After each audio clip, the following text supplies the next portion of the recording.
Hello दोस्तों, मेरा नाम नारायण है और इस वीडियो में मैं फिर से आप लोगों का बहुत बहुत स्वागत करता हूं। इस वीडियो में हम देखेंगे कि टॉप 10 जो बेस्ट न्यू फीचर्स है विंडोज सर्वर 2016 में वो क्या है। और उसके बारे में हमको पता होना चाहिए क्योंकि वो लेटेस्ट है और अभी मार्केट में आने वाला है। अगर हम कहीं स्विच कर रहे हैं तो जॉब के लिए भी हमसे पूछा जाएगा कि भाई आपको क्या मालूम है, कितना मालूम है, तो ये पता होना चाहिए, बेसिक चीज़ें हैं। तो बहुत ही शॉर्ट में मैंने आप लोगों से एक्सप्लेन करने की कोशिश करी इसमें, और मैं उम्मीद करता हूँ कि एट द एंड अब जब आप ये वीडियो देखोगे तो आपको बहुत सारी चीज़ें पता चलेगी कि क्या डिफरेंस है, क्या नए नए नए फीचर्स आए हैं। तो वही चीज़ देखेंगे हम। थोड़ा सा यहाँ पे देखें कि the helpful new features in Windows server 2016 में make you rethink server management. मतलब जो ही वही है कि जो चीज़ें नए फीचर आए हैं वो आपको सर्वर मैनेजमेंट को किस तरीके से हम बेटर कर सकते हैं, किस तरीके से अच्छा कर सकते हैं, वो आपको सोचने के लिए मजबूर करेगा, या तो फिर आप उसको वैसा करोगे उसके अकॉर्डिंग, आपकी रिक्वायरमेंट के अकॉर्डिंग जो फैसिलिटीज़ आई हुई हैं।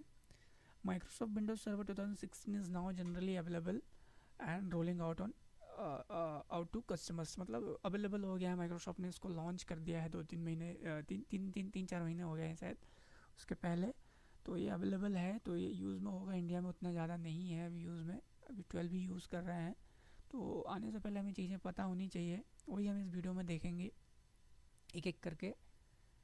तो अगर मैं बात करूँ यहाँ पे फीचर्स की, हम क्या क्या देख रहे हैं, तो सबसे ये यहाँ पे इतने फीचर्स ले रखे हैं मैंने। कुछ नैनो सर्वर है, कंटेनर्स है, लिनक्स सिक्योर बूट है, REFS storage spaces, direct ADFS version 4, nested virtualization, Hyper V hot and virtual hardware, power cell, direct and shielded VM। So ये इतने फीचर्स हैं, इनके बारे में हम एक एक करके डिटेल में इस वीडियो में सीखेंगे, और मैं उम्मीद करूँगा कि आप लोग इस वीडियो को बहुत पसंद करेंगे और आप लोगों को अच्छा लगेगा। सबसे पहले हम नैनो सर्वर के बारे में देखते हैं। तो क्या है नैनो सर्वर? बोस्ट अ 92% स्मॉलर इंस्टॉलेशन फुटप्रिंट दैन अ Windows server graphical user interface, GUI installation जिसे कहते हैं। मतलब कहना चाहिए कि इसको इंस्टॉल करने के लिए हम जितना GUI मोड टाइम लगता है, या जितना उसमें चीज़ें होती है, उससे कम वक्त में ये हमारा नैनो सर्वर इंस्टॉल हो जाता है, या इसमें ज़्यादा स्पीड से ये इंस्टॉल होता है।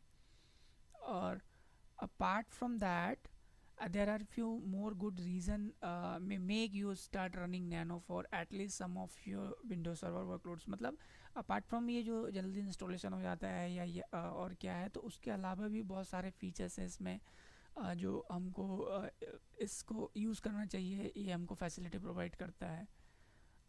अब देखेंगे इसमें क्या है नैनो सर्वर में जो अदर फैसिलिटीज़ है। तो यहाँ पे सबसे पहले क्या लिखा है, nano is so small that it can be ported easily across servers, data centers and physical sites। तो ये बहुत ही इसका एक जो हमारा, अब हम इसको इंस्टॉल करते हैं तो एक इमेज बनता है जिसको हम वर्चुअल मशीन पे चला सकते हैं। तो इसको हम एक जगह से दूसरी जगह मूव कर सकते हैं, इसका ऑपरेटिंग सिस्टम सहित, सारा इंस्टॉलेशन सहित। तो इसका एक एडवांटेज है। उसी तरीके से bare metal OS means for fewer updates and reboots are necessary. तो इसमें क्या है, रिबूट्स करने की ज़रूरत नहीं होती है ज़्यादा। और नेक्स्ट वन क्या है, because you have to administratively inject any server role from outside nano,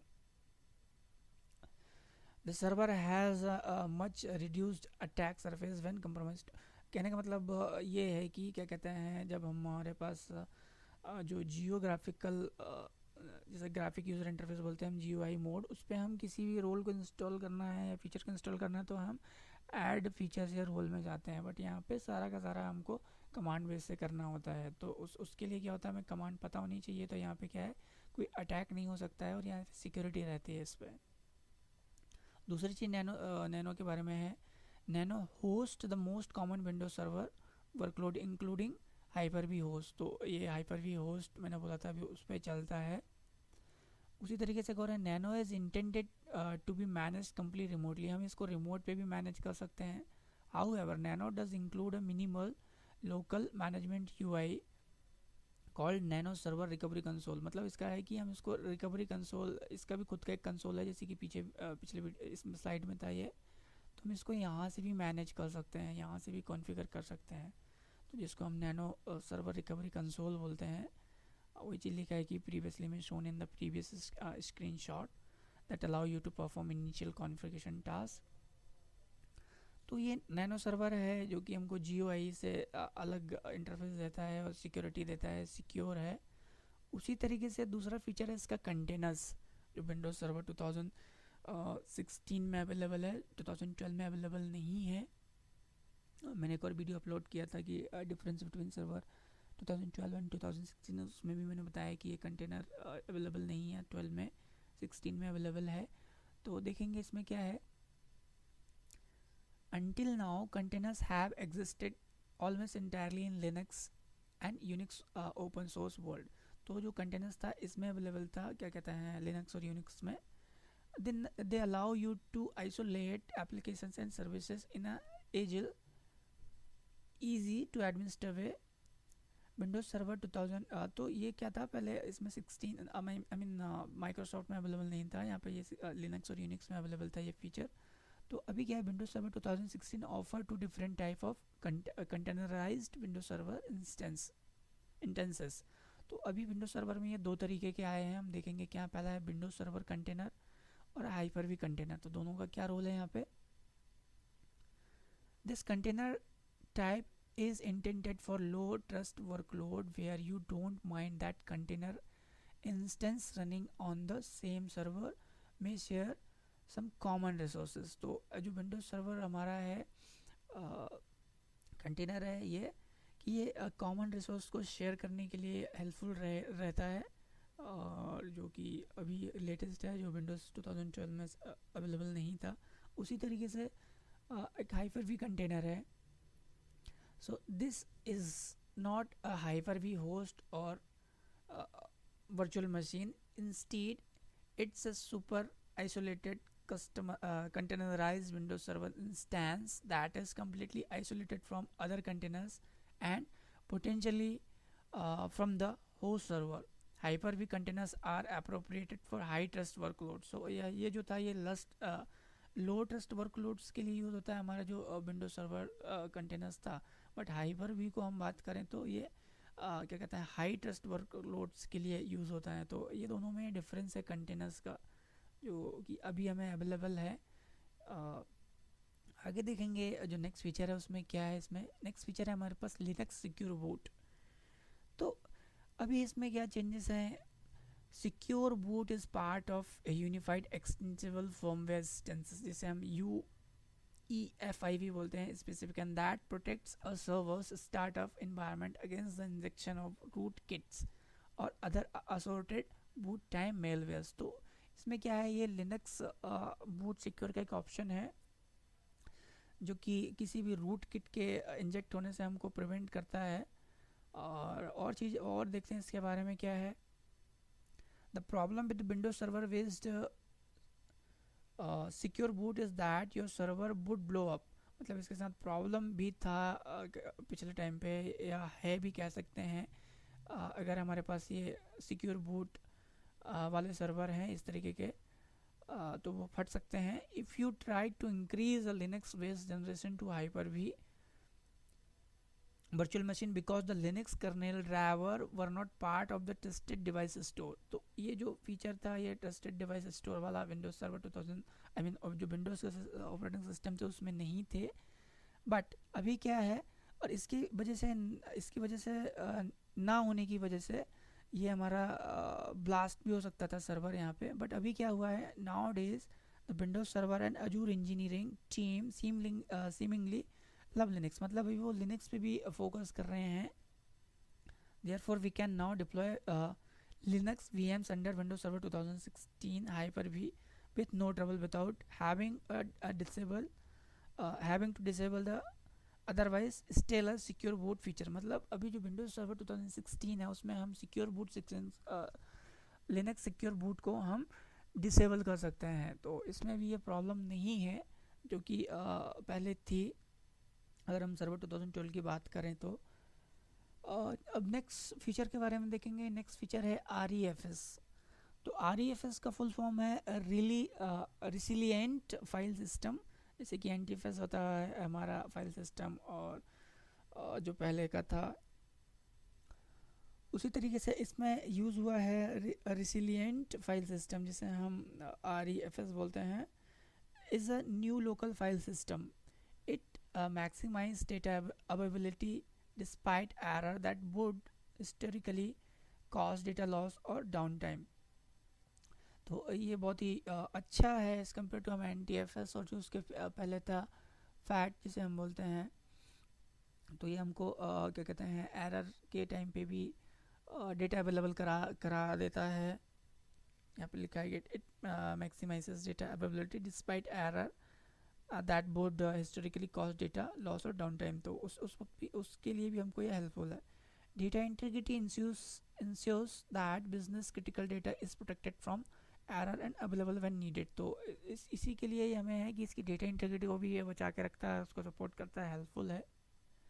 दूसरी चीज़, the resilient file system has been a long time coming in Windows Server. मतलब ये तो विंडोज 12 में भी आ गया था, अभी 16 में कुछ और इसमें चेंजेस हैं। In Windows server 2016 we finally get a stable version, मतलब अभी ये स्टेबल हुआ है एज कम्पेयर टू 2012। और REFS is intended as a high performance high resiliency file system intended for use with storage space direct and Hyper-V workloads। तो ये बहुत ही अच्छा है एज़ कम्पेयर टू 2012 हम बात करें। इसकी परफॉर्मेंस काफ़ी अच्छी है। इसको बनाए ही इसीलिए है कि ये ज़्यादा चीज़ों को सपोर्ट करे। और अब नेक्स्ट फीचर में जाएंगे। नेक्स्ट फीचर है हमारा स्टोरेज स्पेस डायरेक्ट। इसके बारे में देखेंगे यहाँ पे। तो storage spaces is a cool Windows Server feature that makes it more affordable for administrator to create redundant and flexible disk storage। इसका मतलब क्या, हम मल्टीपल डिस्क को यूज़ कर सकते हैं डेटा रिकवरी के लिए, या फिर रिडंडेंट मतलब हमारा एक ड्राइव चला गया तो हम दूसरी ड्राइव से हमारा डेटा एक्सेस हो जाए, उसके लिए हमें बहुत ही हेल्पफुल है। अभी दूसरा, storage space direct is Windows Server 2016 extends store space to allow failover cluster node to use their local storage inside this cluster, avoiding the previous necessity of a shared storage। तो shared storage fabric, तो ये क्या है कि बहुत ही useful है। ये खुद के क्लस्टर को यूज़ करने के लिए जो लोकल रहेगा खुद में उसको यूज़ कर सकते हैं, ज़्यादा क्या कहते हैं कि हमारा जो प्रीवियस रहेगा उसको यूज़ करने की बजाय। तो ये बहुत ही यूज़फुल फीचर है विंडोज सर्वर 2016 का। उसी तरीके से एक और है हमारे पास ADFS है, active directory federation service. Is a Windows server role that support claims token based identity. तो ये नया है, इसमें कुछ चेंजेस है, इतना ये अवेलेबल नहीं था 2012 में। Next, ADFS version 4 in Windows Server 2016 finally bring support for OpenID Connect based authentication। so ये नई फैसिलिटी और नई सर्विस कह सकते हैं हम, यहाँ पे हमें मिली है। मल्टी फैक्टर ऑथेंटिकेशन, इसे MFAV बोलते हैं, and what Microsoft calls hybrid conditional access. तो ये हमें सर्विस प्रोवाइड करता है ADFS in Windows Server 2016। This later technology allows ADFS to respond when user or device attribute fall out of compliance with security policy on their end of the trust relationship। तो ये बहुत ही यहाँ पे भी हमको useful कर रहा है अगर हमारे पास ट्रस्ट रिलेशनशिप है और उस वक्त में ये क्या कहते हैं, अगर एट्रीब्यूट्स फॉल होते हैं कॉम्प्लायंस के अकॉर्डिंग, तो भी हमको ये उस वक्त भी सर्विस प्रोवाइड करेगा ADFS वर्जन 4। नेक्स्ट फीचर है हमारे पास नेस्टेड वर्चुअलाइजेशन। तो nested virtualization refers to a capability of virtual machines to itself host virtual machines. मतलब खुद एक वर्चुअल मशीन है, उसको भी हम as a virtual machine use कर सकते हैं। This has historically been a no go in Windows server Hyper-V। मतलब हमको विंडोज सर्वर Hyper-V पे ना भी यूज़ करें तो ये वर्चुअल मशीन खुद को as a virtual machine use कर सकती है। But we finally have the ability in Windows server 2016। तो ये जो फंक्शन है हमको 2016 में ही अवेलेबल है। अभी nested virtualization makes sense when a business want to deploy additional Hyper V host and need to minimize hardware cost. तो इससे हमारा क्या है, हार्डवेयर कॉस्ट भी बचेगा अगर हमको वर्चुअलाइजेशन इंक्रीज करना है वर्चुअल हाइपर वी होस्ट हमारे नेटवर्क में, तो ये कॉस्ट सेविंग रहेगा। नेक्स्ट है Hyper V host and virtual hardware. तो इससे क्या है, Hyper-V server has allowed us to add virtual hardware or adjust the allocated RAM to a virtual machine। इससे हमें ये फ़ायदा है इस सर्वर में। And however, those changes historically required that we first power down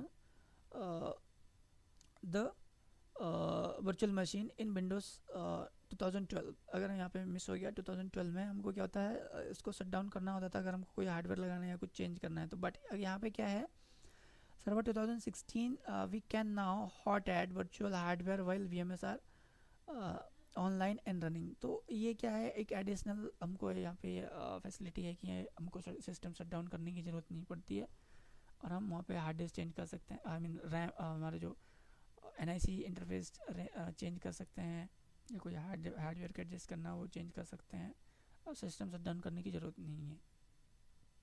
उसी तरीके से है एक पावर सेल डायरेक्ट। तो in Windows Server 2012 Hyper-V administrator ordinary perform Windows PowerShell based remote administration of VMS the same way they would with physical host. तो ये difference है कि हम जैसा फिजिकल कंप्यूटर पर करते थे वैसे ही काम यहाँ 2012 पे हम करते थे। अब यहाँ विंडोज सर्वर 2016 में क्या है, हम इसको फिज़िकली आई मीन रिमोटली हम मैनेज कर सकते हैं। इसमें हम फिज़िकली करना होता था, बट यहाँ पे हमें क्या कहते हैं, ये इस पैरामीटर VM स्टार पैरामीटर्स के थ्रू हम इसको रिमोटली भी मैनेज कर सकते हैं पावर सेल डायरेक्ट की हेल्प से, जो कि विंडोज सर्वर 2016 में अवेलेबल है। नेक्स्ट है सील्डेड VM मतलब वर्चुअल मशीन्स। तो इसमें क्या होता है, Windows server 2016 shielded virtual machines allow for much deeper fine grain control over Hyper-V virtual machine access. तो हमको ये वर्चुअल मशीन्स को क्या कहते हैं, Hyper-V वर्चुअल एक्सेस के लिए काफ़ी हेल्पफुल है, आसानी से हम कर सकते हैं।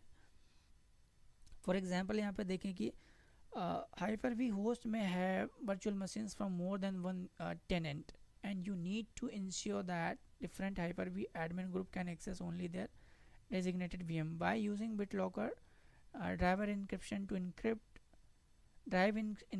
encrypt the VM's virtual hard disk shielded VM can solve this platform। तो अभी क्या हुआ यहाँ पे, हम अगर BitLocker से हम किसी को ड्राइव को हमने इनक्रिप्ट कर दिया है तो क्या कहते हैं, कोई उसको दूसरा एक्सेस नहीं कर सकता है।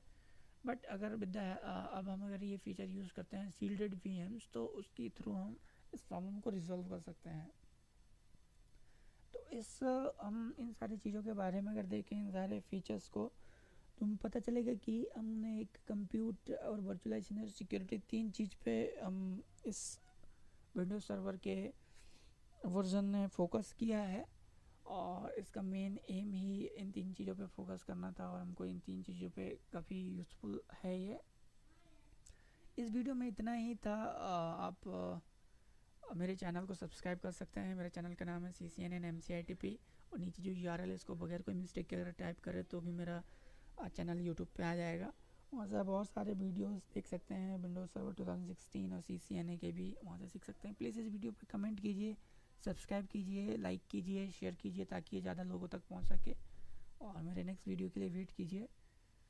इस वीडियो में इतना ही था। Thanks for watching for this video.